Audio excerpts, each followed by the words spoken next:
Hi, everybody. Welcome to the Jimmy Dore Show. I'm here with Steph Zamorano. Hi, Jimmy. Ron Placone is on a very high-powered panel right now. Very high-powered. High-powered. So we've told you that the problem with the elections, that the people who are saying that they're concerned about the elections, the integrity and Russia hacking, it's all, if they really are concerned, they're doing nothing about it. Absolutely nothing. Because we've known that you can, the vote is suppressed, right? The Greg Palast doing great work on that. The vote is suppressed. Number two, you can hack the voting machines. And number three, we're going to find out something even else. Look at this. An 11-year-old changed election results on a replica Florida State website in under 10 minutes.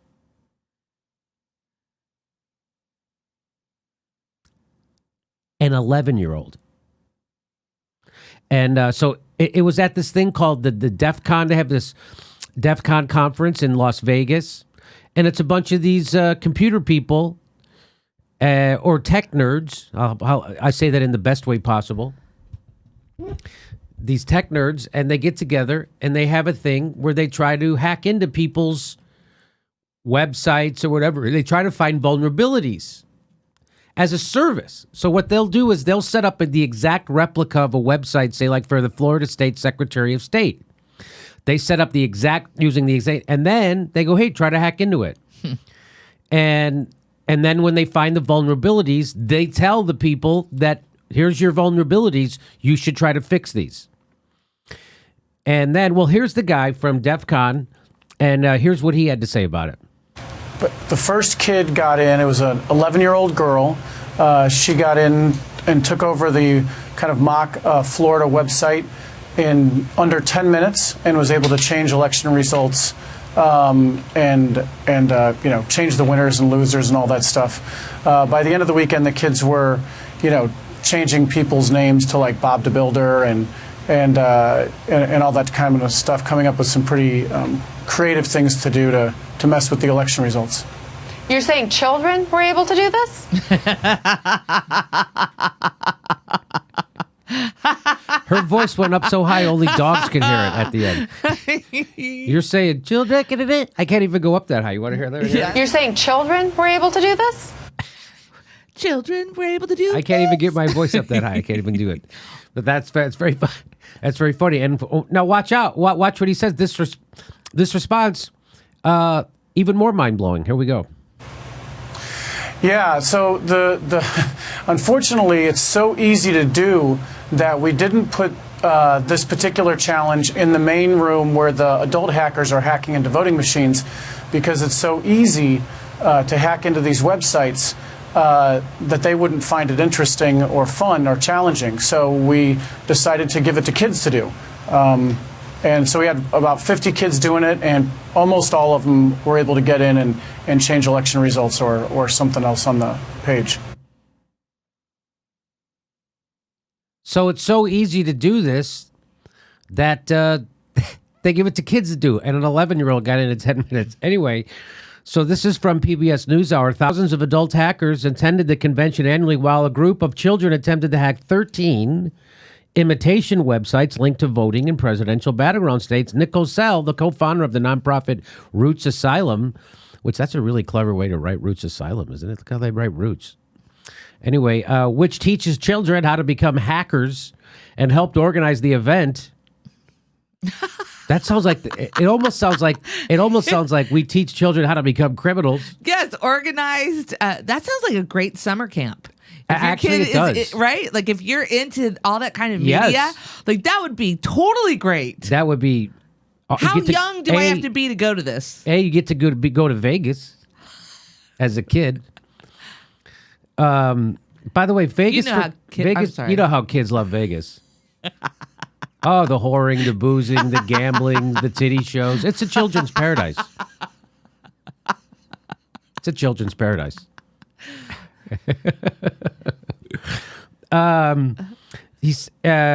They teach children how to become hackers and organize the event. Said that an 11-year-old girl also managed to make changes to the same Florida replica website in about 15 minutes, tripling the number of votes found there. Cell said that more than 30 children hacked a variety of similar state replica websites in under a half an hour. These are very accurate replicas of all the sites, Cell told PBS NewsHour on Sunday. These things should not be easy enough for an 8-year-old kid to hack within 30 minutes. It's negligent for us as a society. Yes, it is negligent for us as a society, but I'm going to bet you nothing is done to fix this problem. Cell said the idea for the event began last year after adult hackers were able to access similar voting sites in less than 5 minutes. So the idea for the event, this DEFCON thing, I guess that's what it is. In a statement regarding the event, the National Association of Secretaries of State. There's an association for that. Did you know? Isn't that wild? I did not know there was an association of Secretaries of State. Secretaries of State. Isn't that something? Said it's ready to work with civic-minded group members of DEFCON community wanting to become part of a proactive team effort to secure our elections. Well, that sounds encouraging. Now, do you have something discouraging? Sure. But the organizers expressed skepticism over the hackers' abilities to access the actual state websites. Then let them. Then let those kids have some fun with your state websites. But if those kids do that, that's illegal. So that they can't. But I would still find a way to do it and be anonymous and then blame it on the Russians. It would be extremely difficult to replicate the system since many states utilize unique networks and custom-built databases with new and updated security protocols. That's what the Secretaries of State organization says. Everything's fine. That's what they say. Everything's fine. Even though year after year, you guys have proven that you can hack into these things in under 5 minutes. And 11-year-olds can do it in under 10. The site may be a replica, but the vulnerabilities this is a quote from the DEFCON guy. He says, the site may be a replica, but the vulnerabilities that these kids were exploiting were not replicas. They're the real thing. So he's saying, no, sorry, this is an exact replica of your Secretary of State website, the exact thing, and they were able to hack into that. So, so they're saying, well, by the way, so a lot of people say, well, or they also said in that article that they didn't hack into the actual, and by the way, even if they hack into our Secretary of State website, that's not hacking into the voting machines. That actually, that would just be, we would eventually realize that someone hacked into our website, our Secretary of State website, and changed the numbers because we get the numbers from the voting machines and we know what they are. And when they go up on the website, we would notice that there would be a difference. So that's why they also say, so don't pay any attention to this because they're not actually hacking into the voting machines. But hey, check it out. DEFCON hackers easily bust into the voting machines. But will tech companies listen? The answer is no. So here's a woman, Rachel Toback. She's going to show you how easy it is. So here's what she says. I'm at DEFCON hacking conference and just learned how easy it is to physically gain administrative access on a voting machine that is used in 18 states. It requires no tools and takes under 2 minutes.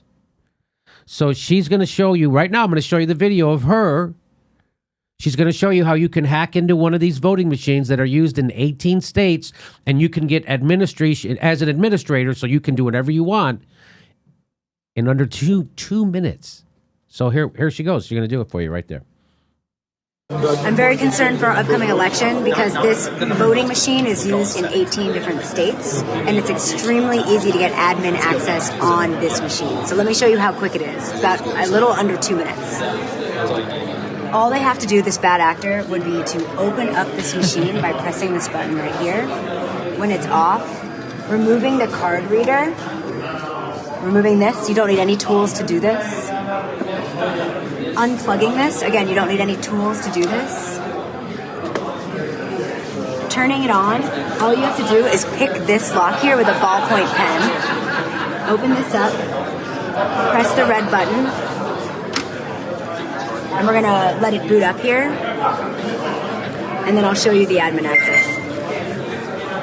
Okay, so I'm gonna let this play for a few seconds to show you how long it takes in real time. It takes a few seconds, but here we go. Let's watch.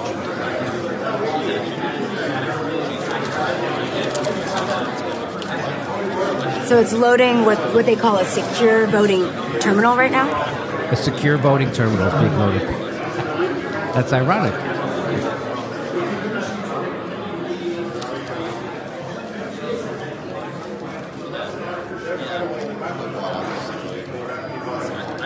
And here we're going to see a couple of error messages, and all you have to do to bypass those error messages is just click cancel and OK. And there you go. And now I have full admin access under 2 minutes. Two error messages come up. You click cancel, and then you click OK, and then she has administrative access, as if she is the administrator of that thing, of that voting machine. She's total control of it. It looks pretty secure, Jimmy. Super secure. Hackers at DEFCON's voting village managed to swap out software, wrest control of tabulation, and manipulate the behavior of voting machines that will likely be used in midterm elections. The voting machines were put to the test at the second annual conference in Las Vegas last weekend. The goal to give tech companies some insight into flaws that should be addressed before voters enter the polls. But a leading manufacturer of voting equipment complained that the exercise wasn't a fair test of vulnerabilities to the real-world hackers who would have to do their worst remotely and get past additional security hurdles. I think this is a misprint. It said they would have to do their worst remotely. I think they would have to do their work. I think that's a misprint, but we'll see. Hackers will absolutely access. So listen to this. So hackers will absolutely access some voting systems' internal components because they will have full and unfettered access to a unit. Without the advantage of trained poll workers, locks, tamper evidence seals, passwords, and other security measures that are in place in an actual voting situation, election systems and software wrote in a letter sent to customers and seen by the Journal. So they're saying, oh, sure, you can hack into a thing at the DEFCON, but you couldn't do that in real life because in real life, we have trained poll workers.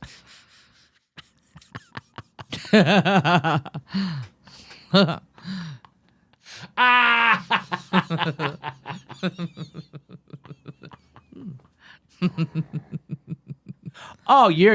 could have you got to get up pretty early in the morning to slip something past a non-paid poll worker.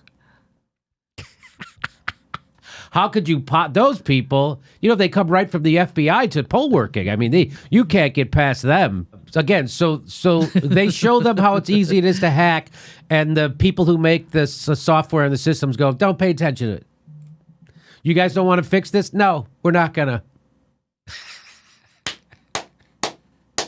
That's what that says. Don't pay attention to those people. Nothing to see here. The Russians. We could always blame it on the Russians. The National Association of Secretaries of State, which represents the top state officials in charge of elections, also criticized the pseudo exercise, saying it, quote, in no way replicates state election systems, networks, or physical security. And that's coming from the National Associations of Secretaries of State. And I'm going to say, that's what I'm going to say to them. You don't think that agency is lying? You don't think they are? You don't think they're completely incompetent, full of shit? I'm pretty sure they are. They just showed you. Anyway, even still, a number of election officials from across the country attended the conference. So, yeah, the secretaries, so no one cares. The makers of the voting machines don't care. The secretaries of state don't care. And then next thing you know, I mean, it's just like Wall Street. Keep giving them more. Now what could go wrong? Boom, it crashed. So what? It crashed. Here's from their Twitter, the official DEFCON voting village. They said, here's a DEFCON voting machines hacking village roundup of discoveries from day one. So here's some of the stuff they discovered. 39 kids from ages 6 to 17 attempted to hack replicas of Secretaries of State's websites of 6 swing states. 35 kids were able to complete an exploit. The quickest exploit was done by an 11-year-old in 10 minutes. Kids were given an introductory walkthrough of how to perform a SQL injection. Ooh, have you ever had an SQL injection? No, I'm kind of relieved. Watch it. Wow, I couldn't sit down for 2 days. SQL injection. From there, they ran with it and were able to complete the hacks. Kids tampered with vote tallies, party names, candidate names. Total vote counts were changed to numbers like 12 billion, and candidates' names were changed to things like Bob the Builder or Richard Nixon's head. So Bob the Builder, that's like the 21st. That's like the new Joe the Plumber. So let's go on. It also says active Diebold TSX voting machines were found to be running an expired SSL certificate from 2013, which makes these machines vulnerable to any vulnerabilities cataloged since then. So they're running. So what this says is that they're, and Arno, you're a computer guy, so you listen in and let me know if I'm right about this. But it sounds to me like, so the Diebold guy, people who make the voting machines, have their voting machines running on an old system from 2013. Now, since 2013, it's 5 years ago, since 2013, they found a lot of vulnerabilities in those machines. And because they're running the old system, 2013's, they haven't been, everybody who knows about those vulnerabilities knows how to get in there. They haven't fixed them. So they're not running the 2017 SSL certificates. Or the 2018. They're running 5-year-old. So now everybody, and they worry about it. So was I right? Yeah. Okay. Essentially, the SSL is what encrypts the data, so it's protected. Right. And if it's 5 years old, 6 years old, since then there have been all these vulnerabilities. That have been found out. Different hackers have found different things. And they didn't update their machines. Yeah, it's not updated. Basically, it's so all those old hacker tricks still work. It also found out that a hacker was able to reprogram a Diebold TSX to play GIFs and music after uploading a Linux operating system. While this cannot be easily carried out in the time it may take a voter to vote, it illustrates the malleability of these systems. I take forever to vote. Well, now I don't actually go in anymore. When I used to go in to vote, but now I vote by mail. So, but I remember I would take forever in there. And no one's timing you. No one's paying attention at all to how long people are staying in. I've never been to a polling place where anyone was paying attention to anything the voters were doing. Have you ever been to a place like that, Steph? Jimmy, I have never been to a place where somebody's gone into their little cubby and suddenly here. Hey, what's taking you so long with the voting? Are you hacking our machine in there? I just need 2 more minutes. When I was a kid, they used to have voting at my school. I went to Our Lady of the Snows. That was the name of our school, Catholic.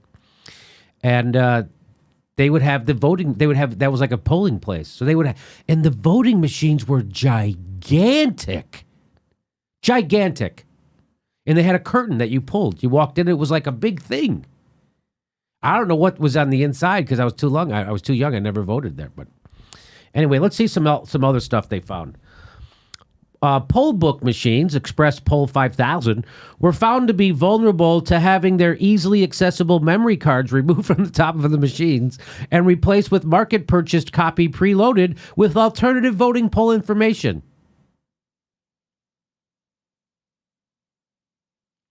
This means that voters that attempt to vote at a polling place may find that they are no longer in the precinct's records, or other voters could be added who could then vote in that polling place. The hack can easily be performed by a voter within 5 seconds using a distraction, or by a poll worker with access to all machines. That's the thing that they're forgetting. So when those secretaries of states organizations and the people from the Diebold machine and whoever else just said, "Oh, don't pay attention to this," because we have trained poll workers. How easy is it for one of those poll workers to go pull this off? You have trust in your poll workers aren't corrupt? How about if I go to a poll worker and I go, "Hey, I'm going to give you $5,000. Could you go do this? Could you go? It takes 2 seconds. Here's $5,000. Here's $50,000. Hey, here's $100,000. Could you go switch the vote? Because this is a important district. People would do that for $500, by the way. Poll workers, I there's no doubt that I'm not saying you're not advocating. I'm not advocating, but I'm saying I would bet that you could get a poll worker to roll for about $500. I don't know. I'm guessing, but that's what the thing people In this economy, absolutely. in this economy. How about you just offer them a free trip to the doctor? I'll cover your expenses. Go to the doctor. It's on me. Tell them you want the works. You know what I'm thinking, Jimmy? I'm thinking what a perfect way to start a third party. It's called hackers. Hackers. That's it. And you're in. Forget this due process and, trying to get on the ballots. Why don't we just you're called hackers. They call hackers. Well, you start them young, certainly. They sure do. Well, poll book machines, Express Poll 5000, also keep supervisor passwords on these cards, and they are listed in plain text. The poll book machines also keep personal records for all voters, including the last four of your social security number, your address, your driver's license numbers, and are completely unencoded. Of course. Expanding on the password details above, the hackers were able to read and write the database inside using SQLite, a simple database program available everywhere. They discovered that the root password, get this is right here. They discovered that the root password and administrative passwords are stored in the device in clear text. Mm-hmm. The root password is password. Something we're all taught not to do.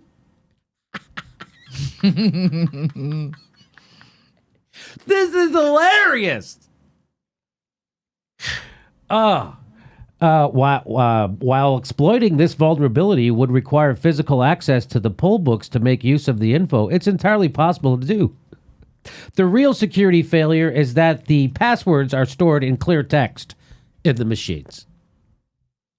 Here's some more stuff. You want to hear some more stuff? This is from day one. From day one, they found out that the ES&S vote counter machines, the kind used by counties to count ballots from municipalities, they were found to have active Ethernet ports, exposing them to several vulnerabilities.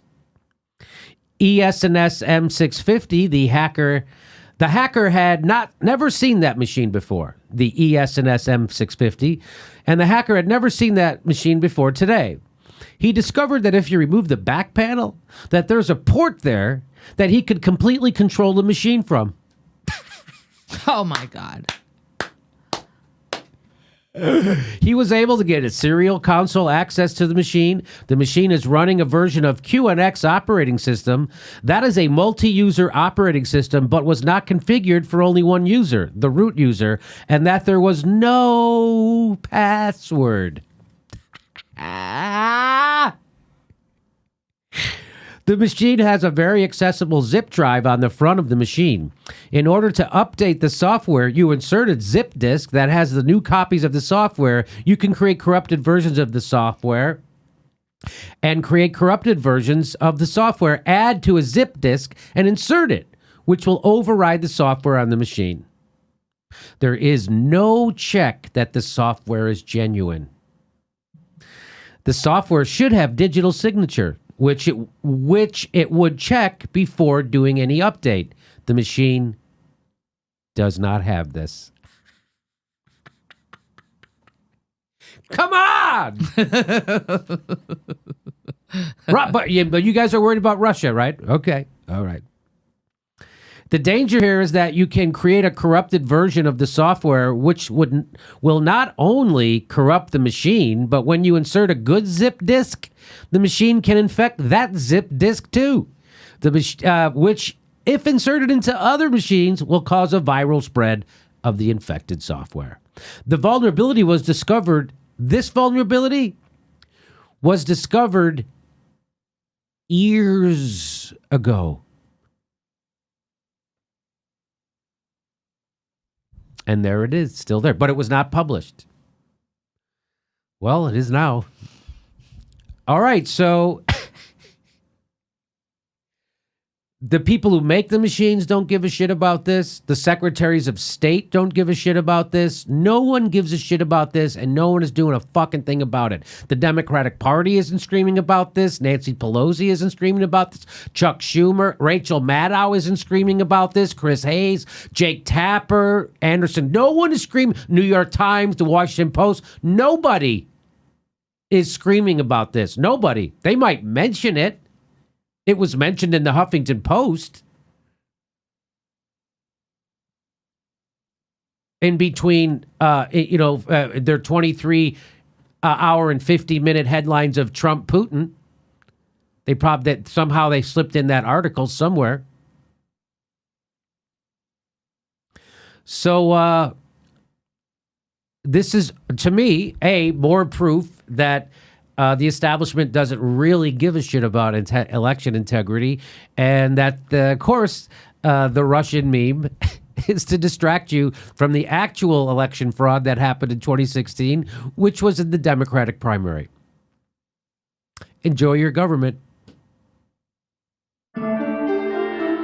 Thanks for watching. Please make sure you're subscribed. Even if you think you are, you're probably not. It only takes a second to check, and then you have to ring that bell so they send you a notification when we drop a new video. Otherwise, they won't tell you when we drop new videos. And if you like our show, please help support it. Become a patron. We give you hours of bonus material every week, and we give a live stream. We do a live stream every Saturday at 2 p.m. Pacific time when you could ask us questions, and we answer them back. Thanks for your support.